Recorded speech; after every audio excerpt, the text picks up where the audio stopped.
با سلام خدمت دوستان عزیز. رو به رو میبینید یه قبرستون اونجا داریم بچه‌ها. برمیگردیم یه قبرستون هم اینجا داریم که حتی 3 تا از قبرها زده بیرون. ببینید یکیش اینه، یکیش اینه، یکیش هم قسمت بالایی.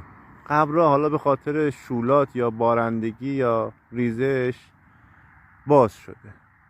این 2 تا قبرستون به علاوه این قسمت، همین قسمت جلو که یه 2-3 تا قبر داره، اینا قبرهای قبل اسلام هن و اون هم یه قبرستان اسلامیه اونجا. ببین اونجایی که سنگا هست. اینا گرفتم واسه دوستانی که میپرسن چجوری میشه بدون سیستم قبرستان ها رو مشخص کرد. خب من گفتم که اینا رو تو گروه آموزش به دوستان گفتم.